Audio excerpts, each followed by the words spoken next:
In this fourth and final episode with Stephen Martin on the November edition of The Compliance Life, we talk about his move into the CCO Chair at Skillsoft, reflect back on some of the key lessons he's learned in his professional journey to the CCO Chair, and finally, where the compliance profession and the CCO Chair will be in 2030.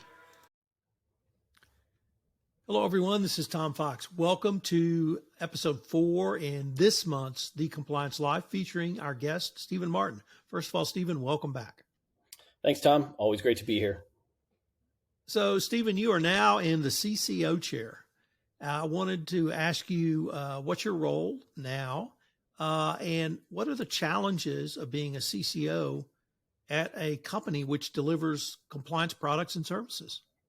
Yeah, it's a great question, isn't it? And it's one of the reasons why I was really excited to join Skillsoft. So, by title, I'm the senior vice president for legal compliance. Is how we caption it. What that means is that I oversee and responsible for both managing and enhancing the compliance program. I also sit on the steering committee for our ESG initiative, which I'm very excited about, and then work with various groups. Internal audit, I work on the risk management committee. I serve it right now as the data protection officer for the business.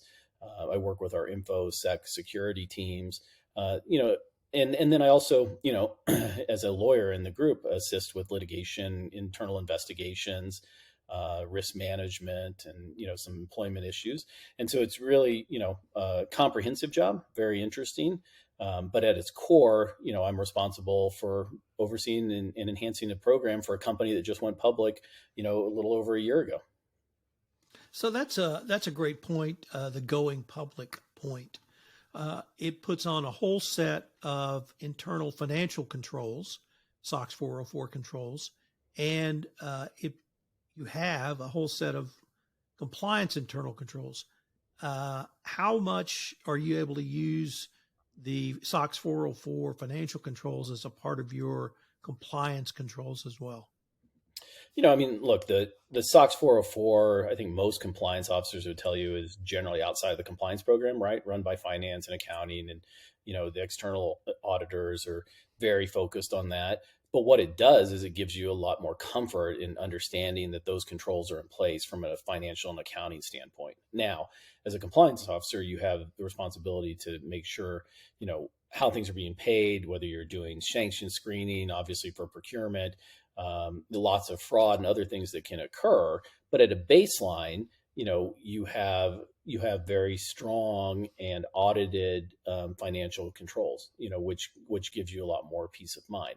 Now, it also depends on what kind of company you're in terms of those controls and, global reach, and how effective they are at the end of the day, and that's one of the things that compliance also always have to figure out. But, in my roles over the years in compliance, I've always tried to work very closely with internal audit, with the finance and accounting folks, because the best way to understand what issues are bubbling up are to be close to the folks that have those controls that you just referenced. Stephen, we've visited about your professional career from your early days, state government work, federal government work, into U.S. public companies, into the law firm and other consulting world. And I'd ask you now to maybe reflect back onto those different stages in your careers. And what do you see as some of the key things you learned at really each stop or each general category of place to work that you're using today? Well, I'd say one of them, first one, is probably can't believe what people always tell you, right? You got to verify. The old saying, trust but verify, is very true of compliance officers. And I'm not speaking of anything in particular of my current company, but, historically of what you look at, the fraud that's committed by senior management, all of the issues that I've had to deal with clients, that trust but verify is a real thing when you're talking about compliance officers. The second thing I think that's critically important is, as a compliance officer, you need to be embedded in the business. You cannot just sit at the headquarters. You need to go out and understand how the business works. If you're in a manufacturing place, or you're, in oil and gas, you need to be out on the lines or out in the fields, because unless you see how it's really working, you can't understand it. I try to build relationships across the company. So not just at the senior management level, not just at the headquarters. I try to really look at each of the business units. I try to look at the leaders of those units. I try to go, much more downstream in terms of what I'll call the normal employees, because you find out a lot of good information from people who are not in leadership. Leadership doesn't always get communicated up trouble spots or problems, because people can be nervous to do that. And so building those relationships helps you be a better leader of the compliance function. You get more information, they're more apt to call you. And so I think trying to build that proactive relationships matters at the end of the day. Like those are probably the two biggest things: trust and verify, and build relationships if you want to be a really successful compliance officer. Stephen, one of the themes I have heard you talk about throughout this podcast series, you said it, get out of the ivory tower, but it's more than get out of the ivory tower. It's actually put boots on the ground where the action's going on. And you talked about that as an AUSA going into, I think you called it F district. You talked about that in your U.S. public corporate work. And you talked about that in your consulting work where you said, now I know what it's like to walk in a mine. Right. And those are things you can read and see a movie, but you can't understand what it feels like until you've done it. So I was wondering if you could maybe give a few more thoughts on not so much getting out of the office to talk to people, but actually experience what the boots on the ground folks are having to experience. Why do you find that so critical? Well, I think, to me, it's always, whether it's a prosecutor or, lawyer, it's about gathering information, right? And the only way you gather information at the end of the day that you can absolutely trust is to see it with your own eyes.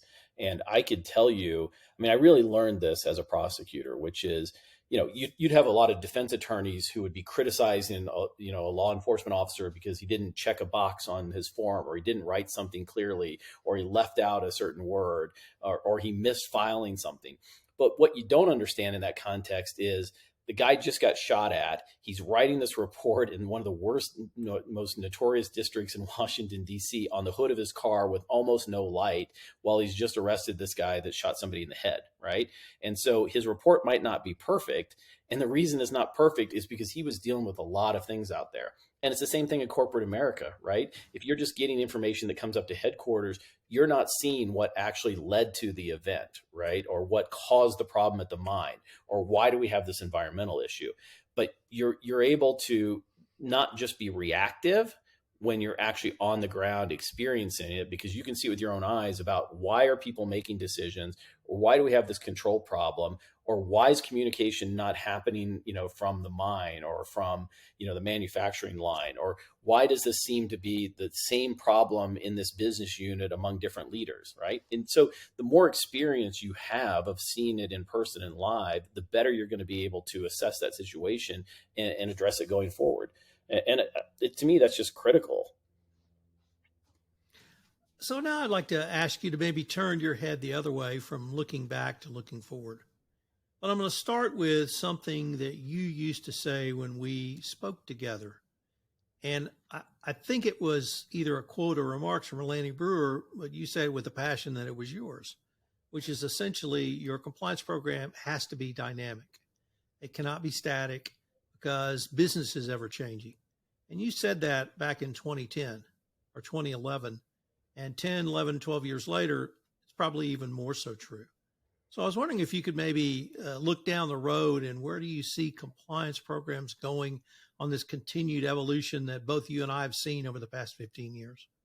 Yeah, it's a great question. Look, I think Lanny Brewer did a great job when he was at Justice and, trying to help move forward the importance of compliance officers, compliance programs, because they really are fundamentally a strong benefit to a corporation. And, you and I both know a lot of times it gets looked at as a cost center. But if it's done correctly and you're proactive, you're actually saving the money, considerable business. You're helping it perform better. So I always talk about my job is not to just meet government expectations or just have a compliance program that is in line with DOJ guidance. What I say is that's the base minimum of my job. My job should really be to help the enterprise reduce risk and maximize performance at the end of the day. And the only way you're going to be able to do that is to continually evolve with the business. Because if you look at any of these corporations, corporations that are stagnant, they die, right? You're always got to be thinking about what's down the road. What do we have to do in our industry, or what's the new thing that's going to come up? What's the one that's going to, the company that's going to drive us out of business if we don't change? And so I try to talk about compliance programs always evolving, right? And that certainly is adopted by DOJ. It's something that I talk to our board about, or I talk to the board of directors when I was a consultant. But it's also what you should be doing in your personal life. You should always be trying to evolve and do new things. You're a perfect example, right? You guys picked up your life and moved to a different part of Texas and experiencing a whole different world. And it's great because it's refreshing, it's fun, it's interesting, you're learning stuff. And that's what you should do as a compliance officer, both in your personal life and your professional life. And the company is always doing that, right? So if you talk to the ELT, they're always in their various roles thinking about what's coming, what do I need to do next? And you should absolutely be doing the same thing in compliance. Now, what does that mean? What's coming next? You probably have your pulse on it even better than I do. So maybe I'll reverse it and ask you the question in a minute. But I think you're going to see more dynamic involvement by compliance officers on things like boards of directors going forward. And you and I have talked about that a little bit. You're going to see data analytics being used at a greater level in compliance programs. I think a lot of compliance officers are lawyers and they're slow to embrace technology. That's going to come. You're going to see things like code of conduct become much more dynamic than they were just kind of a staid corporate policy. You're going to continue to see the trend of less training and more tailored and specific types of things you want to do. And then I think, for us, one of the things that I'm going to be focused on, I have a, kind of a whole enhancement plan that I want to do, because that's what every compliance officer should have, as we talked about, is around really compliance and ethics communication. And so I think those are, that's one that doesn't happen as much as it should, is really communicating why we're doing this. And, it goes back to where I was teaching and, on sustainability and leadership and, doing the right thing about ethics, because, compliance is one thing, but that's the base level. Ethics is really doing it at the level you want to be. And then the thing I think is going to be most important, and it's going to certainly involve compliance officers, is the movement to ESG, right? Governance is obviously, has a big part about legal, and compliance is in the G part of ESG, but being a good corporate citizen while being profitable and doing the right thing for all stakeholders, that's the critical part. And compliance has a huge role to play in the ESG world. And to me, that's going to be one of the most dynamic changes that goes on. You mentioned data, and I wanted to bring that up in the context of professional football, because there's this ongoing debate now about data analytics in football. We had that debate in baseball. Is it taking away the fun of baseball? And in football, if it's 53% versus 47%, you're supposed to go for it on fourth down. Yeah, it's changing the game a little bit, isn't it? But what I hear is the data analytics people are missing the point of the seasoned professional, whether that's the head coach, whether that's assistant coaches, whether it's people who see, yes, we have a 53% chance here to go for it on fourth down, but we don't have a play against this defense that's going to succeed at 1.5 yards. So I wanted to maybe end with you, your thoughts on every tech solution and every data solution, I think, calls for greater professionalism of compliance professionals. Mm-hmm. And wanted to maybe end with that for you. Yeah, look, it's data analytics is going to be driving everything we do in the world now. The data analysts it's a super hot area to go into. All the corporations are interested in it. You're seeing it in all the sports leagues. I will tell you, you and I know my daughter is a recruited D1 athlete, right? She's going to your alma mater, the University of Michigan, which I can see those helmets back there. So, we'll shout out Go Blue. But as we were going through the recruiting with her, we actually met with data analysts for the teams at these colleges, right? And they're hiring people to do this for college D1 teams. And my daughter plays lacrosse and field hockey, right? So we're not just talking football and basketball, but they put chips on them. They measure what they're doing on a daily basis, both when they're on the field and when they're off the field, and what, they're watching everything. They can see it all. And it's pretty wild to think about what's happening not only in corporations, but across all these channels from data analytics. And I don't know where it's going to head, but I will tell you that data analytics has been underutilized in the compliance field for sure.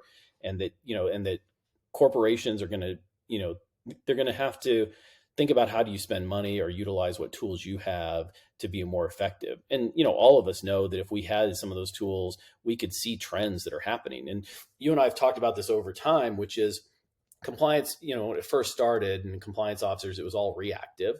Now it's mostly reactive with some of the people that are more proactive like me or you, and we really think about this. But then we're going to get to the predictive part, right? When we're using data analytics, where we can see things in advance, we can see trends, or we can see risk, or we can see what's happening in some of the parts of our company where we couldn't before. And we're not there yet, but we will as a compliance group. It'll continue to move that way, and it'll be very interesting to see. I think kind of going back to your question a minute ago. I mean, what do you see as the biggest trends in compliance over the next 10 years? So I see expansion of the compliance function to have a wider variety of professional backgrounds, not just a lawyer, not just a compliance professional, the data analytics, the behavioral psychologist, corporate organizational specialist, human resource asset, ESG and sustainability folks. So I think that I love your thoughts around the predictive. To be able to see around corners, I think is going to be critical. Or I would say it's to see risk and be able to identify risk, assess risk, and manage risk, because that's one function of compliance. And the third part is utilizing a more effective compliance program to make your business more efficient, leading to greater ROI. And if we can make that connection, I think that's going to be a true game changer, where we can demonstrate causation from effective compliance all the way to ROI. So that's sort of where I see things going. Yeah, I agree with you on all those, actually. I think that's exactly right. Well, Stephen, unfortunately, we are near the end of our time for this fourth and final episode. I wanted to thank you a bit. Again, it's been a ton of fun, and I look forward to continuing this conversation. It's always great, Tom. You do an amazing job with your podcast, and you've made a real difference in the compliance community. So you should be proud of what you do in all of the various topics that you cover and all of the things you've been doing for years, because you've made a big difference in moving the compliance industry forward. This is Tom Fox. I hope you've enjoyed this month's edition of The Compliance Life with Stephen Martin. If you have a compliance journey you'd like to share, please give me a shout via email at tfox@tfoxlaw.com. I'd love to feature you and your story on The Compliance Life. I hope you'll join me again next month in December, where we have a new guest for The Compliance Life. The Compliance Life is a production of the Compliance Podcast Network.